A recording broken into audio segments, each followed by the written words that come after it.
अनंत कोटि वैष्णव वृंद की जय। प्रेम से कहो श्री कृष्ण चैतन्य प्रभु नित्यानंद, श्री अद्वैत गदाधर श्रीवासदि गौर भक्त वृंद की जय। श्री श्री राधा कृष्ण गोप गो श्याम कुंड राधा कुंड गिरि गोवर्धन की जय। समवेत भक्त वृंद की जय। श्री श्री गुरु गौरांग की जय। श्रीमद् भागवतम की जय। नमो विष्णुपदाय कृष्ण प्रेष्ठाय भूतले श्रीमते भक्ति विकास स्वामी नामाय। ओम नमो भगवते वासुदेवाय। ओम नमो भगवते वासुदेवाय। ओम नमो भगवते वासुदेवाय। ओम नमो भगवते वासुदेवाय। ओम नमो भगवते वासुदेवाय। ओम नमो भगवते वासुदेवाय। Srimad Bhagavatam, Canto 3, Chapter 7. Further inquiries by Vidura, text number 23, 24 and 25.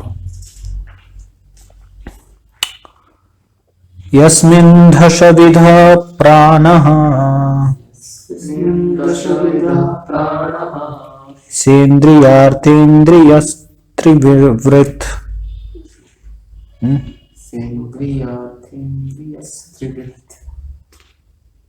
So we recite the one which has purport. Okay, I'll read this then. Yasmin dashavida pranaha सेन्द्रियार्थेन्द्रियस्त्रिवृत् त्वयेरितो यतो वर्णास् तद्विभूत्यो वदस्वनः.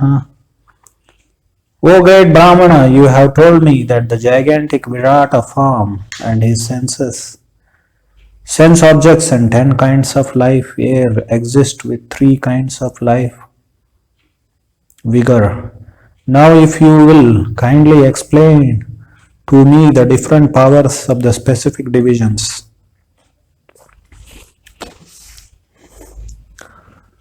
Text 24. Yatra putraischa na triptibihi sahagotrajay praja vichitrakrita yah asanyabhedam tatam. O my Lord, I think that the prowess manifest in the forms of sons, grandsons and family members has spread all over the universe in different varieties and species. Text 25. Prajapatinam sapatischa chaklipe kan Prajapatim sargamsha aivanusargamsha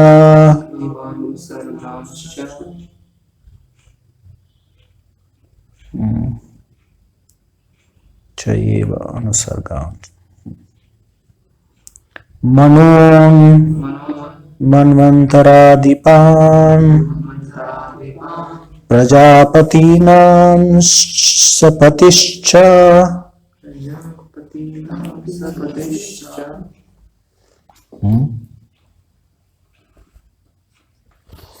Prajapatinam sapatish. How it should be? Patischa it should be, no?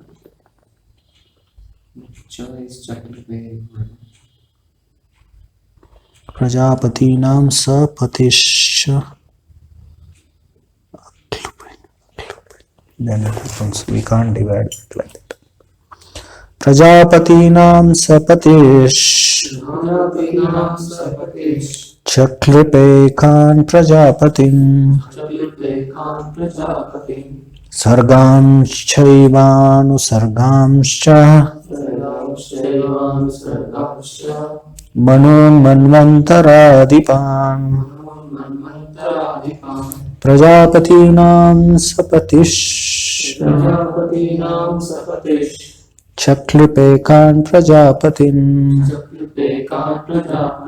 सर्गांश्चैवानुसर्गांश्च मनोन्मन्वन्तरादिपान् प्रजापतीनां सपतिश्च चक्लुपेकान् प्रजापतिम् सर्गांश्चैवानुसर्गांश्च मनोन्मन्वन्तरादिपान् प्रजापतीनां सपतिश्च चक्लुपेकान् प्रजापतिम् सर्गांश्चैवानुसर्गांश्च मनोन्मन्वन्तरादिपान् प्रजापतीनां सपतिश्च चक्लुपेकान् प्रजापतिम् सर्गांश्चैवानुसर्गांश्च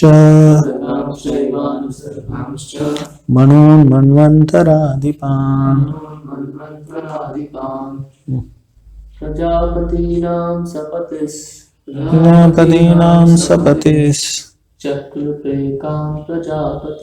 चक्लुपेकान् प्रजापतिम् सर्गांश्चैवानुसर्गांश्च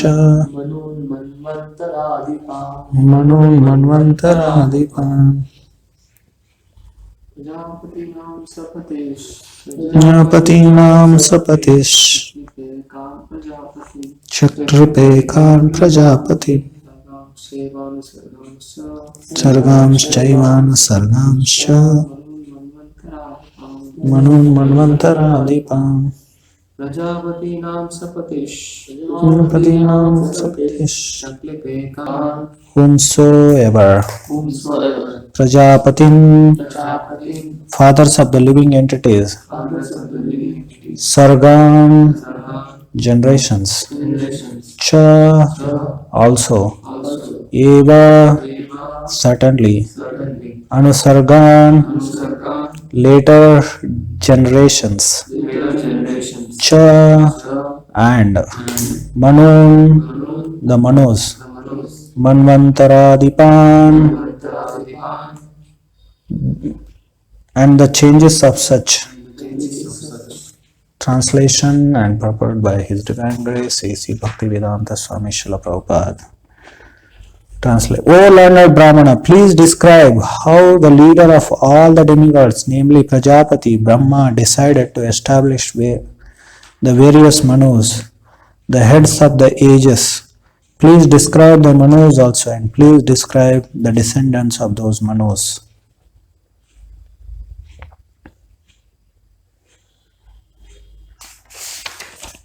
Purport.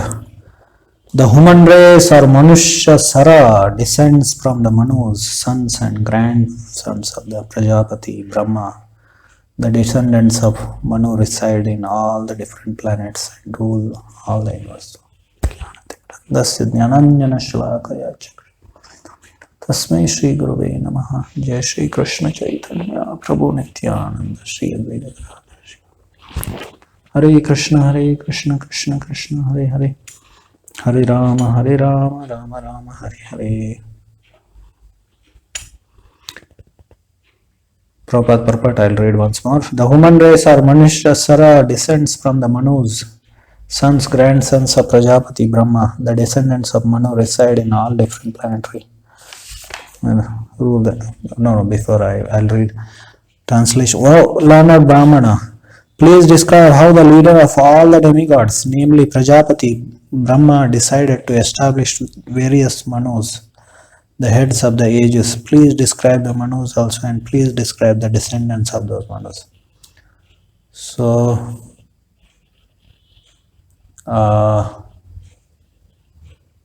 in Bhagavatam there are 10 topics. Atra sarga visargasya sthanam poshanam putayah manvantaresha anukata nirodho muktir ashrayah.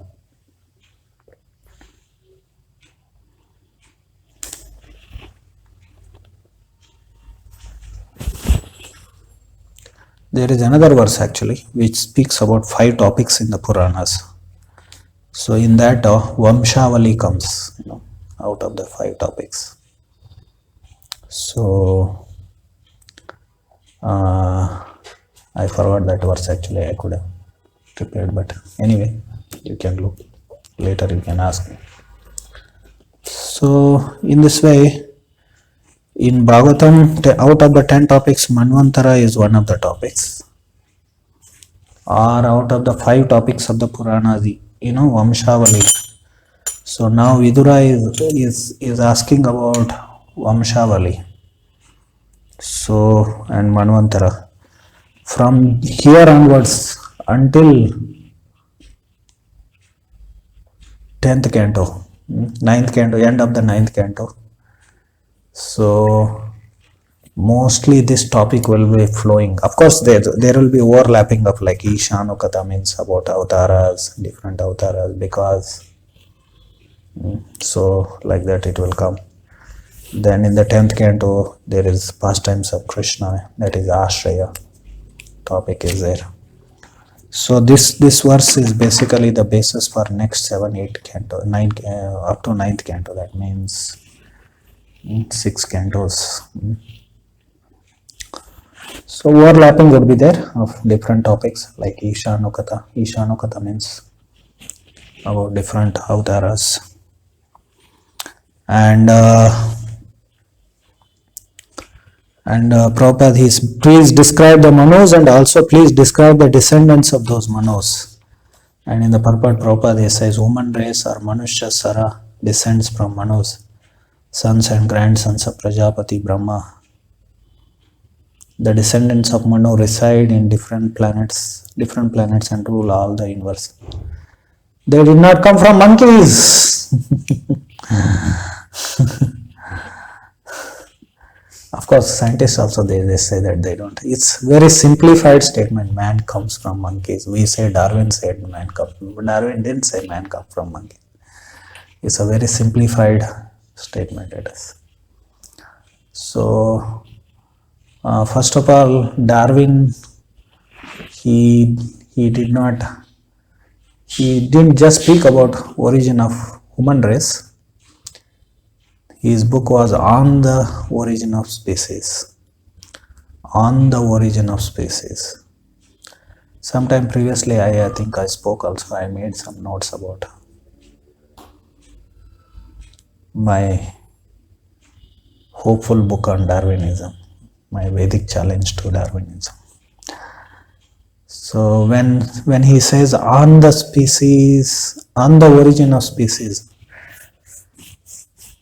he didn't give the title, the origin of species. That means, if you say just the origin of the species, then what happens? This is how all the species came into, our life forms came into existence. But if you say on the origin of species, that itself says it is speculation. It is some proposition, that we are proposing. Some idea about the origin of species. So, and his whole book is full of Prabhupada. He said maybe, perhaps, he says. So, that means it's full of speculation. It's a theory based on speculation. That is the first challenge, Vedic challenge too. Because in Vedic epistemology begins with a proposition that begins with a axiom that that empiricism and logic or whatever mental speculation is not perfect. It is. So anyway, but moreover that scientists, Darwin didn't speak how life came into existence. He didn't speak on that. Origin of life itself is a big controversy before they go to origin of species and origin of human race.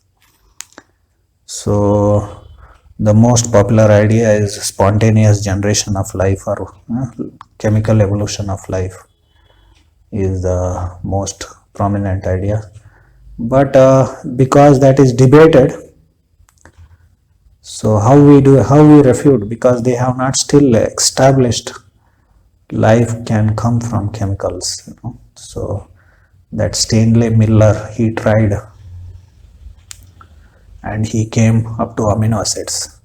Of course, we have to understand what is that actually. Spontaneous theory of spontaneous generation of life or chemical evolution of life means previously there was a reducing atmosphere, there was no oxygen in the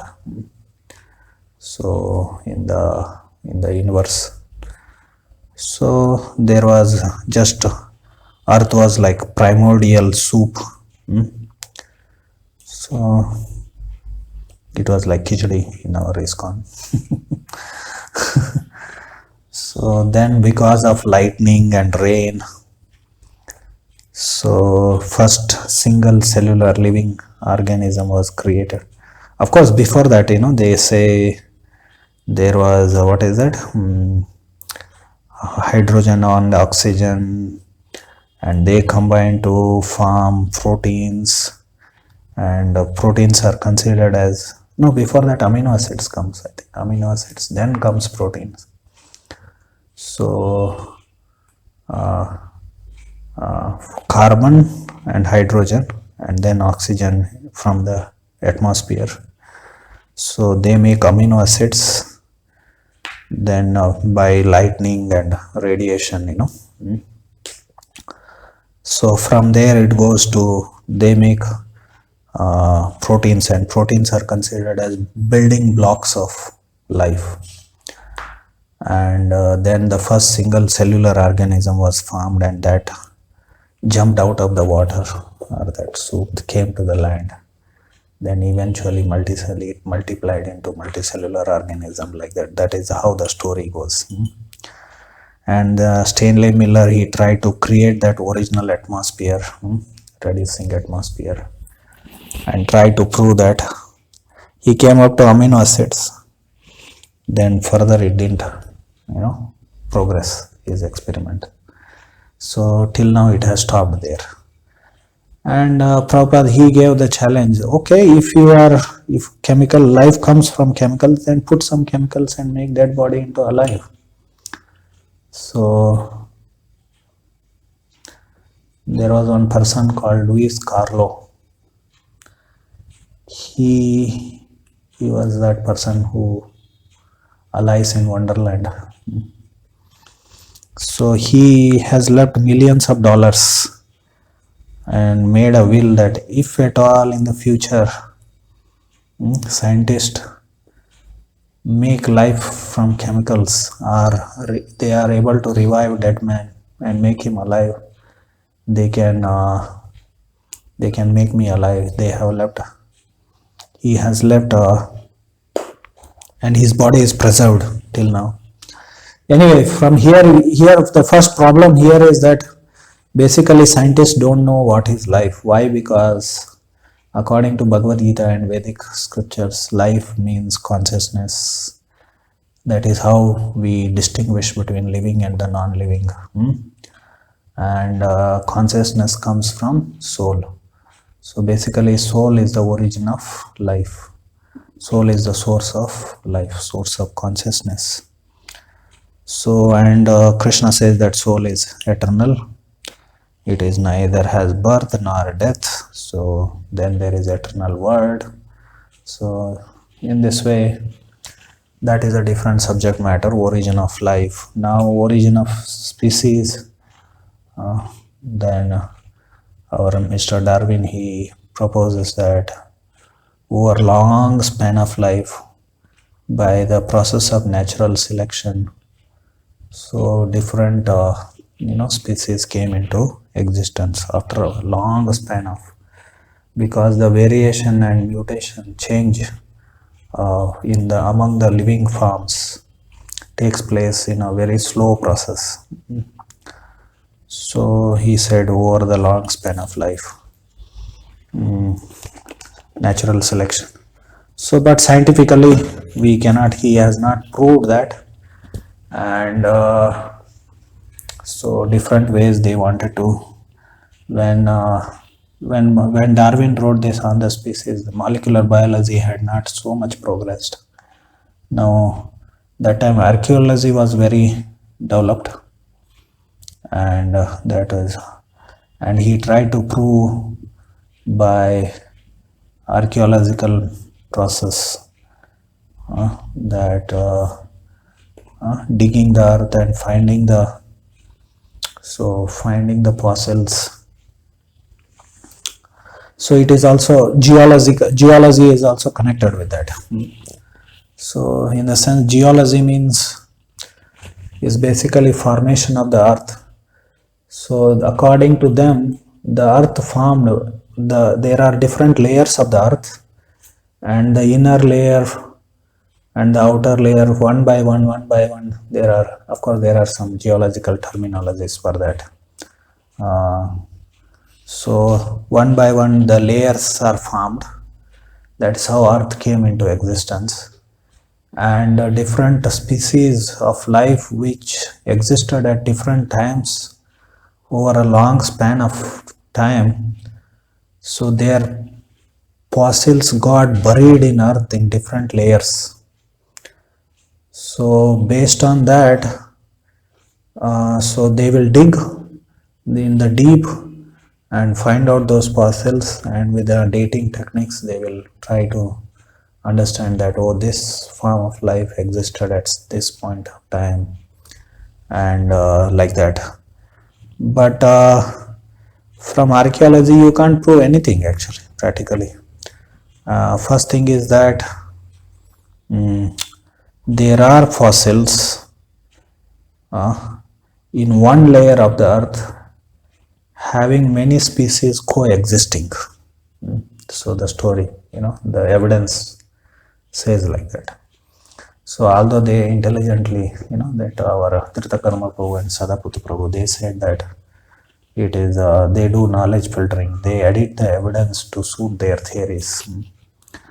So like that in different layers. So this was what, and Darwin, he said, as we go on finding more and more fossils in the future, my theory will be, actually Darwin, he has not established his theory in his own personal, within his lifetime, and and he hoped that in the future, as archaeology develops more, so it will be proved. But then other fields of science also developed along with that, microbiology and etc. And they became, apart from archaeology itself is a big hindrance for to prove Darwinian evolution. But somehow, due to the political and cultural situation at that time, Darwinism became accepted, although not immediately, over many decades, because whole trend was, due to industrialization, the trend was to become more and more atheistic. So in this way, so he, and about human beings, so he said, ape-like creatures, they are the source of human beings, means they are the ancestors of, he didn't say monkeys, ape-like creatures, he said. So they have some scientific name for that. And so later, after Darwin, so in recent times means last 3 or 4 decades, so they developed this neo-Darwinism. So neo-Darwinism, the basic followers of Darwin are evolutionists. They brought the ideas of how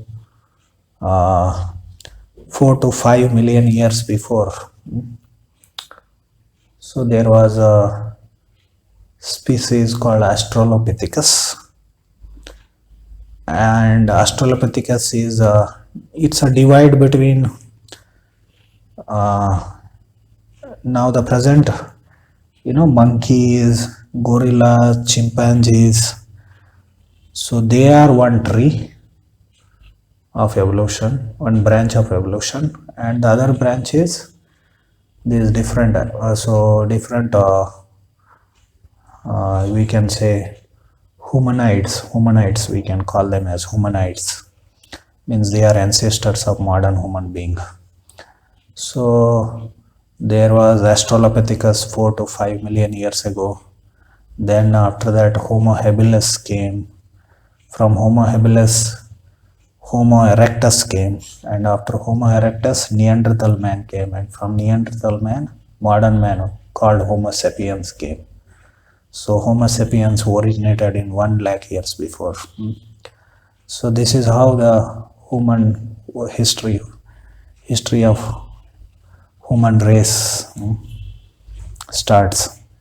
And then they have the idea that why? Okay, sit. They have the idea that so these different people, some were making who was that? I think Homo habilis. I think they started making instruments. Then Homo erectus, I think they found they ignited the fire. They found fire by maybe brushing the brushing the stones. So in this way, the history of human race is described by science, and as they are going on finding out more and more, so more archaeological evidences. So this, whatever this 4-5 levels of human ancestry, in that also there are so many contradictions. So in between some more new revelations came, so they contradicted this story. But apart from that, this is called as neo-Darwinism.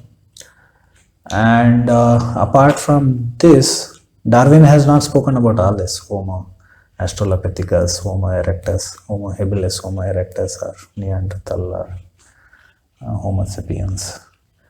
So he has not spoken. This is all part of neo-Darwinism.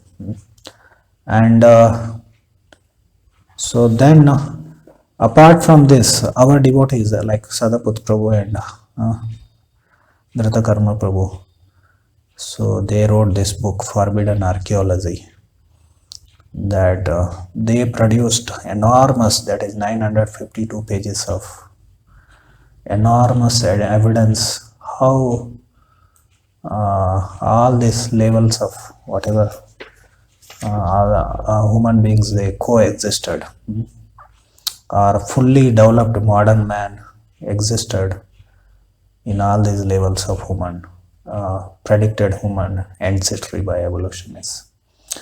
So therefore, and they brought out a simplified version of that book also. They called it as Hidden History of Human Race. So Hidden History of Human Race, or Forbidden Archaeology. Why forbidden? Because evolutionists, they became the mainstream scientific community in scientific world or academic world, especially scientific world. So, and they started editing out all the evidence which contradicted Darwinian evolution or neo-Darwinism. Then so our devotees, they called it as knowledge filtering. They called it as filtering out.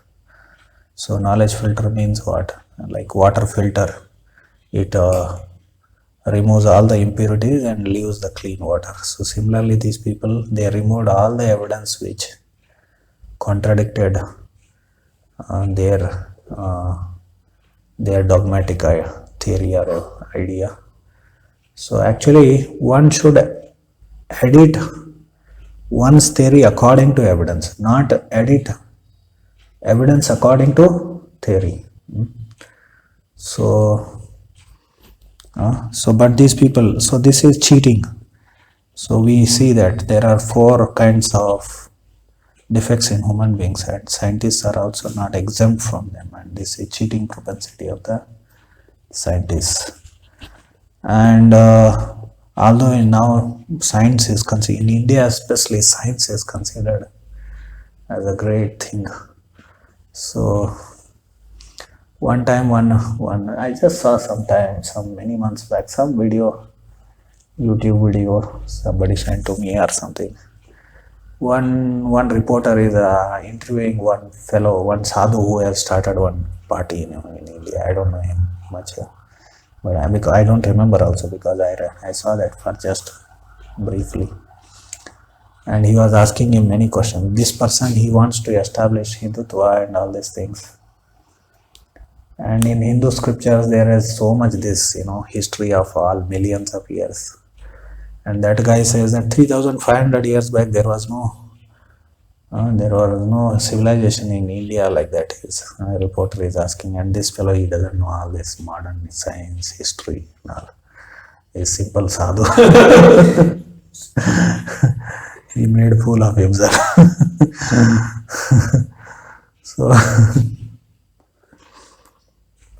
So in this way,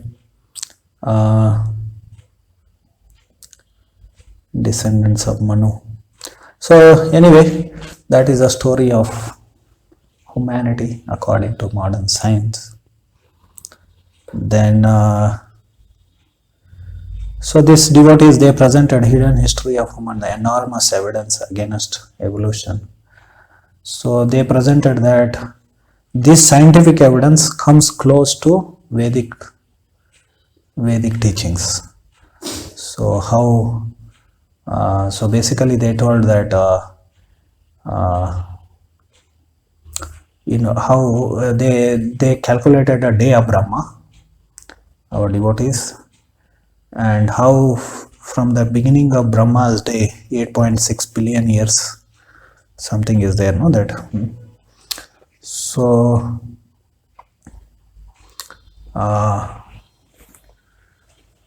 so evidence shows that human beings are existing from that time onwards. So scientific evidence comes close to Vedic teachings. We should not say here that Vedic teachings come close to scientific evidence. Otherwise you are messing up yourself. So scientific evidence is coming closer to, because ultimately scientific evidence, this archaeological evidence, by digging the earth, what you are going to prove actually? Neither you can prove anything, nor you can disprove anything, right? Like if I say that human beings existed on the earth since from 8.6 billion years, how much is the exact that according to Bhagavad Gita? Prabhupada mentioned that in the preface.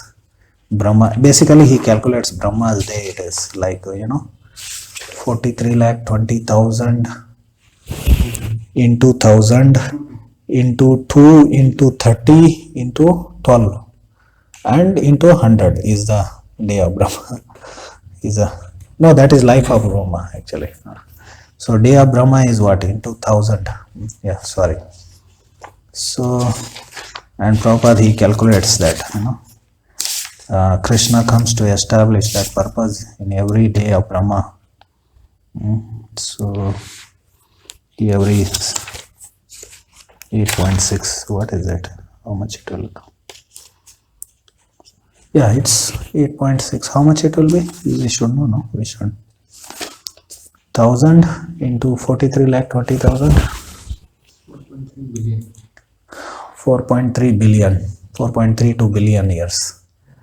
Into 2. 8.64 billion. Yeah, 8.6 billion years is total 24 hours. We can even take 4 point. So human beings, even if you say now Brahma's time, somewhere I read that it is like he is 50 years old now. So even if you take that, day of Brahma, that is 24 hours, no? Even if you take so now it is a midday because 7th Manvantara is going on. So that means how much it will be? 8.6 billion years. No, 4.32 by half you make, 4.32 by 2. That will be 2.2 2.116 you can approximately 2.16 billion years, human beings existed in this, day of Brahma. So of course in previous day also is there, but at least we can go. So our devotees give evidence that archaeological evidence, fossil evidence of at least 3 billion years, human beings existing 3 billion years.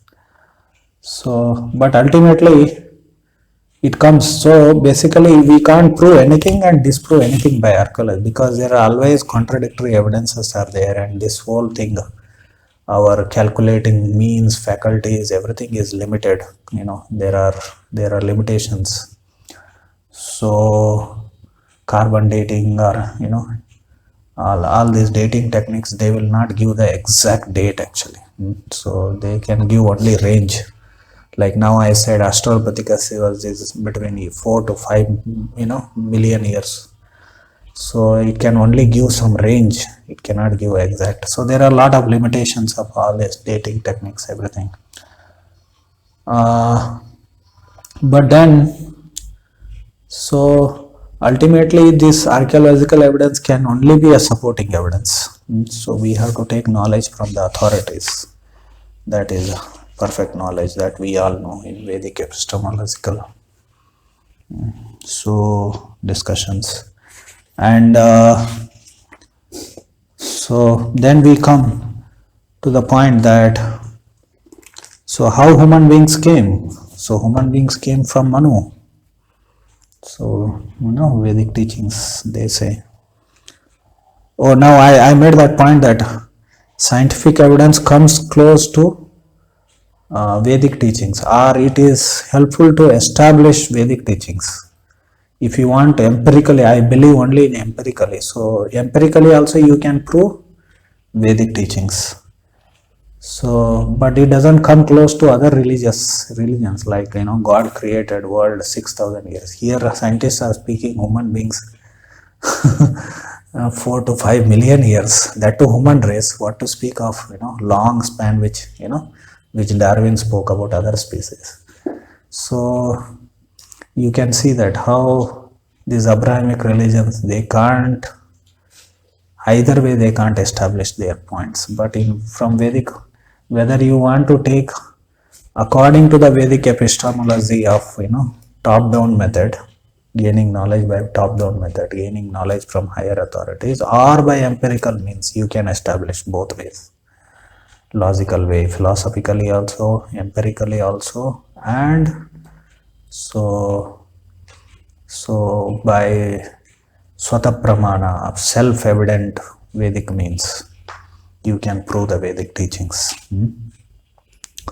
So in this way, they make sense. It makes sense. So here, Vidura says that that human race came from Manus. What is actually? So what is this is called in English called Genesis. Genesis means history of creation. So how the different species were created. Lord Krishna. So first thing is that we should know that they were created at once. In 9th chapter of Bhagavad Gita, Krishna says that that verse is there.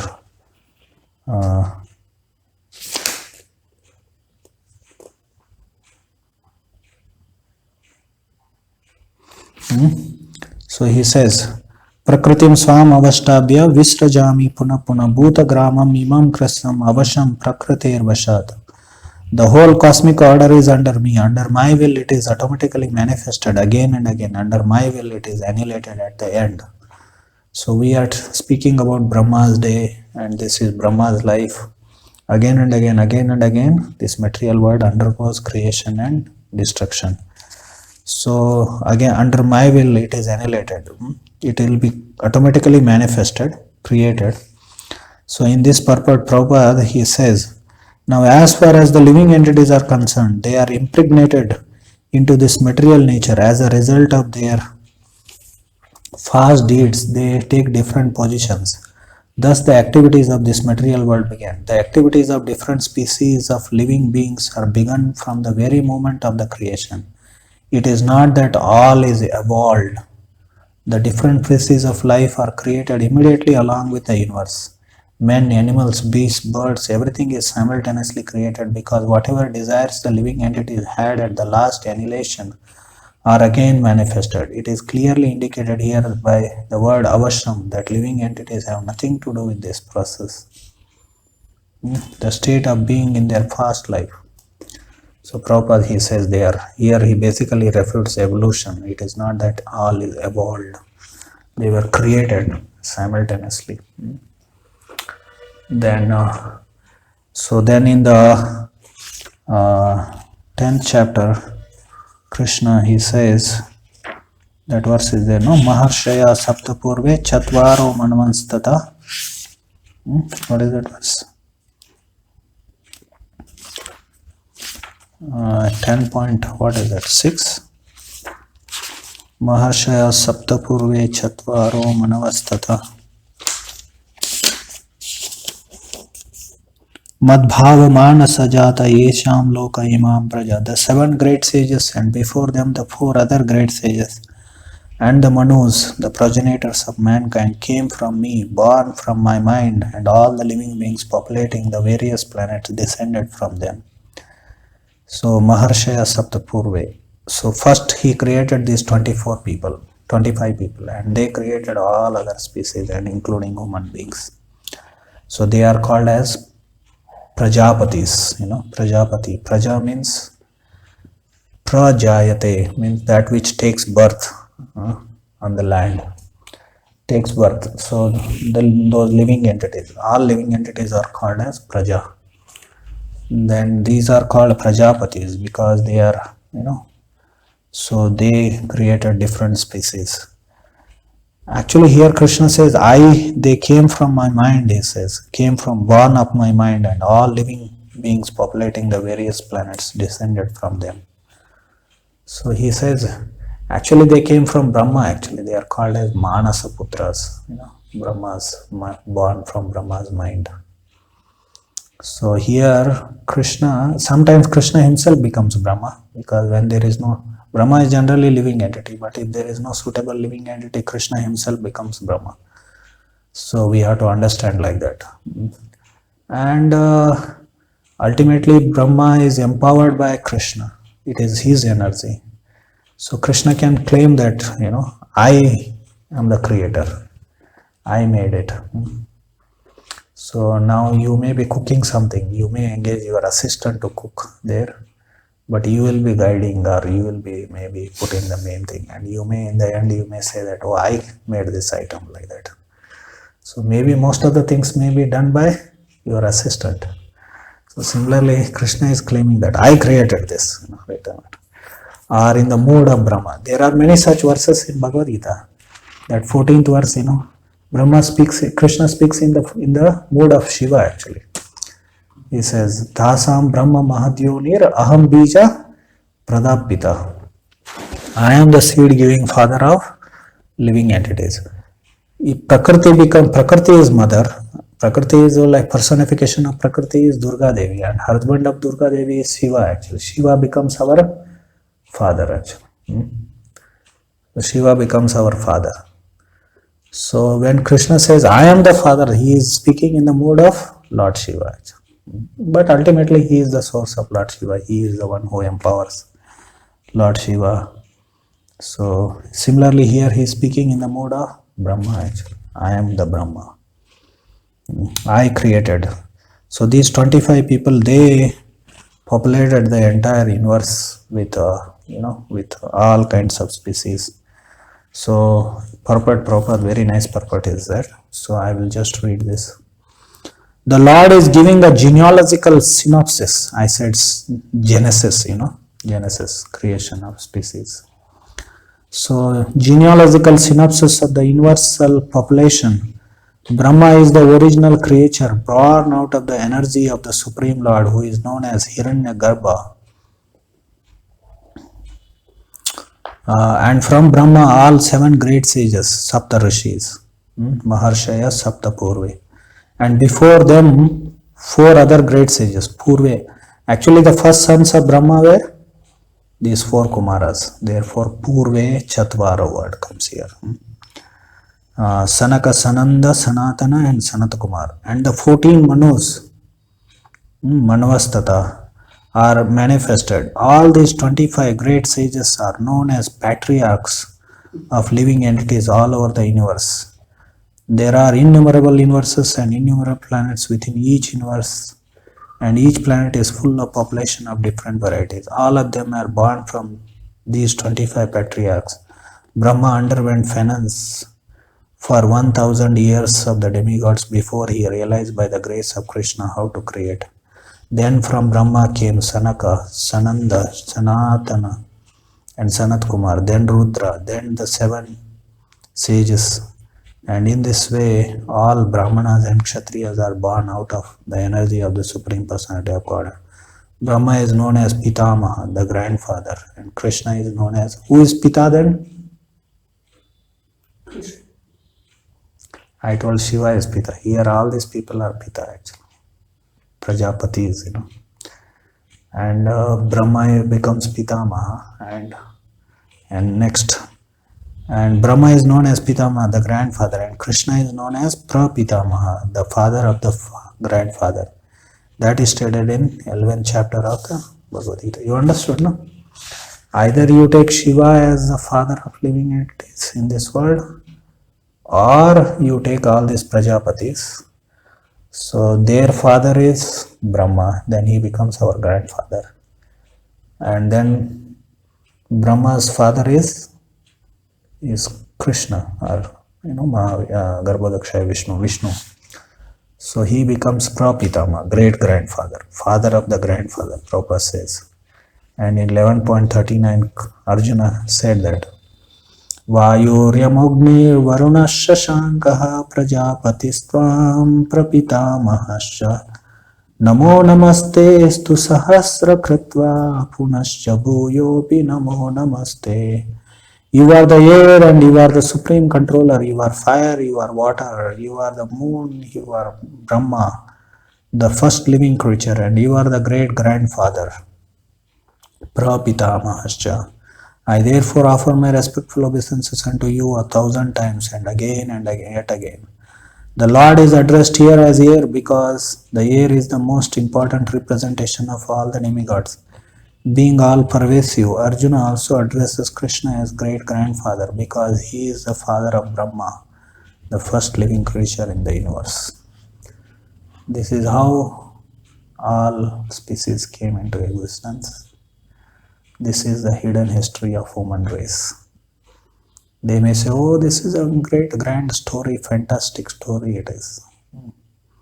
But your story is also fantastic story. There is no evidence for this.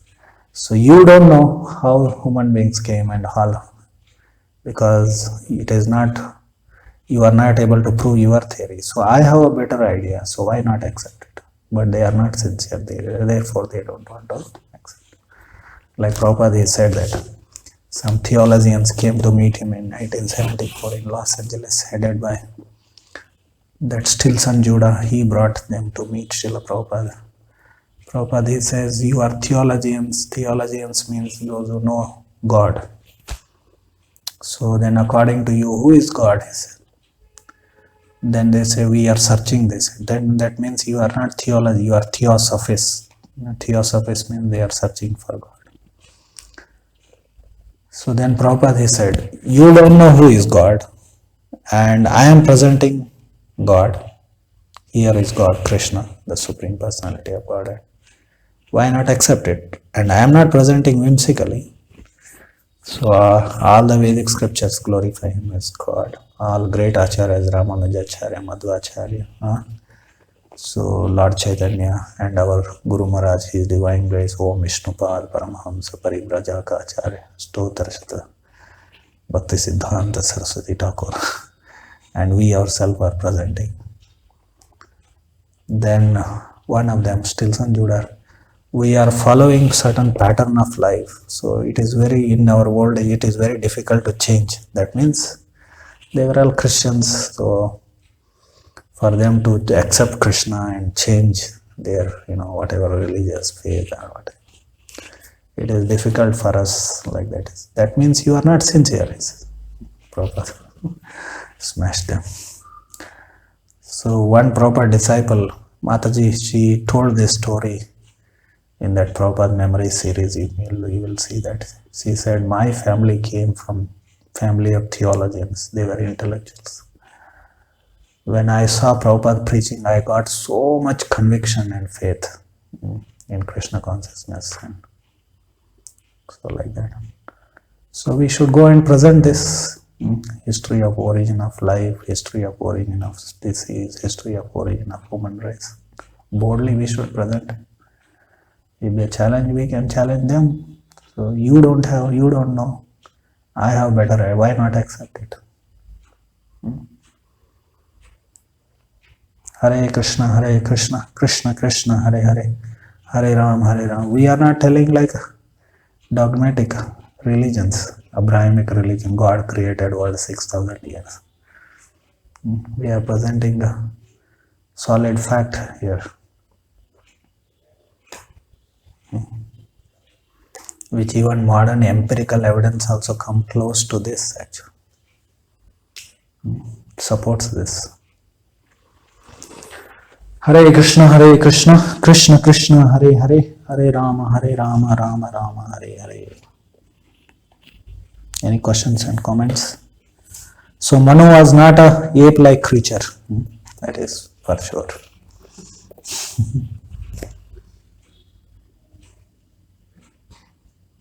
No questions, no comments. So, like sometimes it is the creation is explained. First, Vishnu comes, all that. Then later Brahma comes, and then now from him Manus come, and they increase the progeny.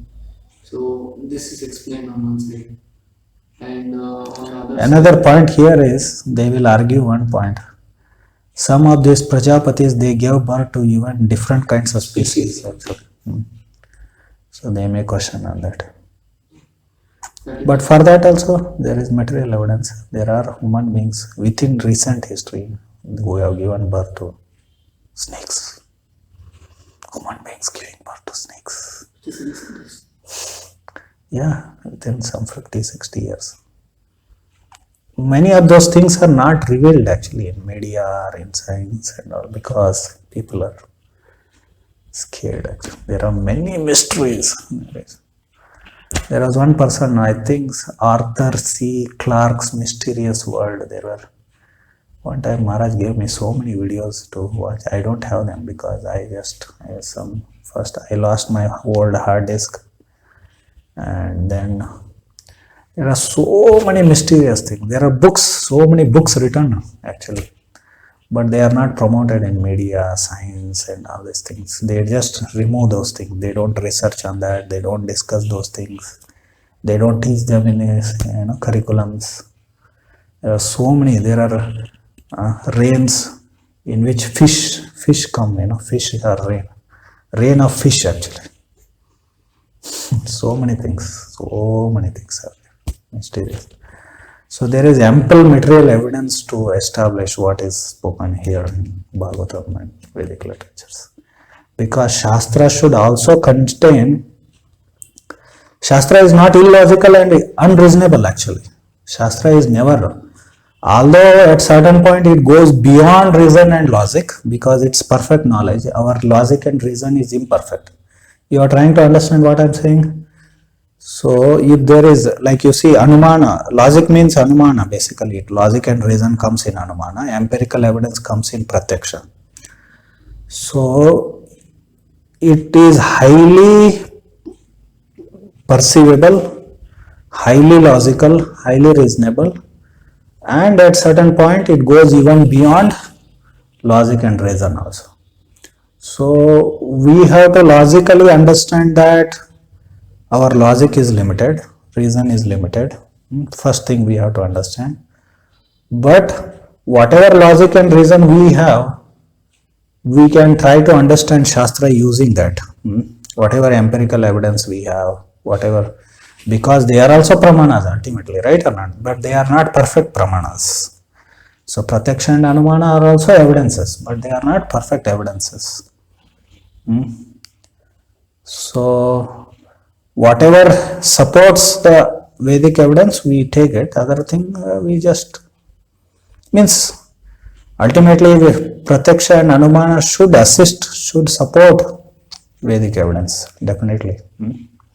So therefore, Shastra is highest logic, highly empirical and highly philosophical. And at certain level, because we should know that there are a lot of things which are beyond our experience and reason. We should know that Vedic teachings go beyond our so empirical and logical or philosophical faculties. So that we have to. So this point also I will be discussing in my history book, that origin of species, when they question. I may not go into detail because, so you see in Bhagavad Gita there is no details about it. It just says that this is how creation happened. So who created snakes, who created, we may not go into it, but a passing statement will be made. When you want to do a more elaborate on Bhagavatam level history of creation, then you have to, every incident you have to, there is Shukdev Goswami lived 16 years in the womb. You have to explain all these things to them. They will bring up such issues. There are so many fantastic things in your scripture, like they will say. They will bring. So for them, basically, we have to preach on the level of Bhagavad Gita, because Bhagavad Gita is philosophical than more historical and all these things. So philosophical means what? Logical.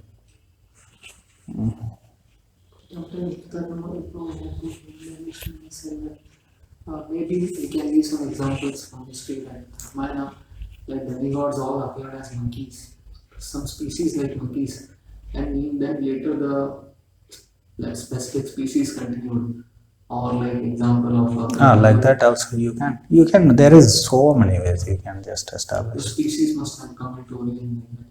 Yeah. And like this is on one side explained. On other side we hear that Shiva, he impregnated all the living entities into Durga. So this is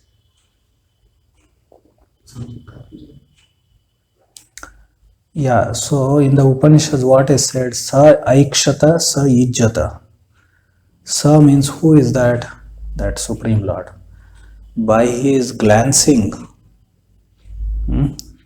so he impregnated in the womb of all the souls, living entities in the womb of Mother Earth, Mother Prakriti actually. Then then living entities were born like that. So in the Shastra it is explained that vision of Mahavishnu glancing upon Mother Earth, that vision itself is Lord Shiva actually, personification of that vision. You understood? Now it's reconciled, no? You understood or not? So through that vision, Lord impregnated. So that vision itself is what? Lord Shiva. So both are correct. Whether you accept the version that Lord Shiva impregnated or Lord Mahavishnu impregnated. So both versions are correct.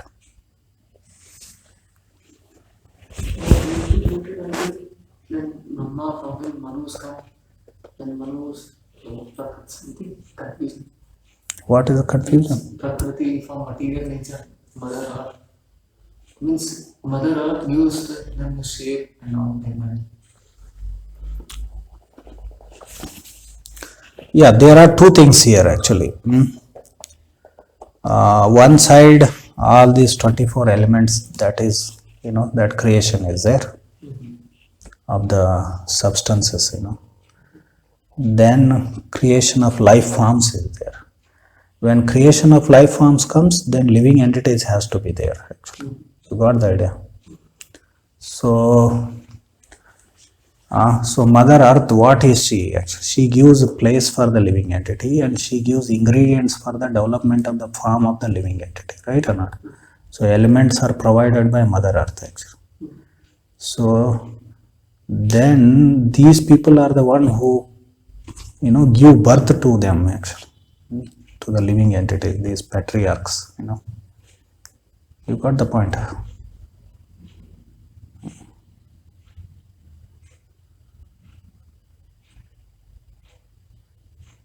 It happens through Brahma.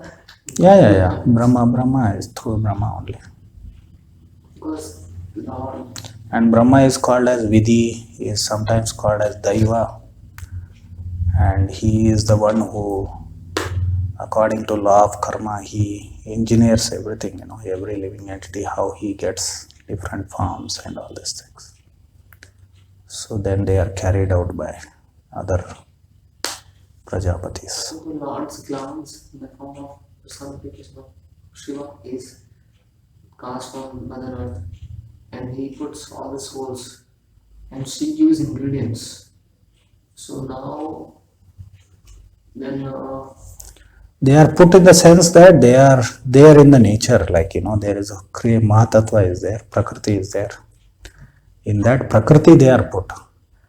Then again, so they enter into all these Prajapatis, living entities. These souls. Yeah. So and then they are given birth, actually. So now it's all, even Prajapatis are also in the womb of Prakriti only, no? You understood or not?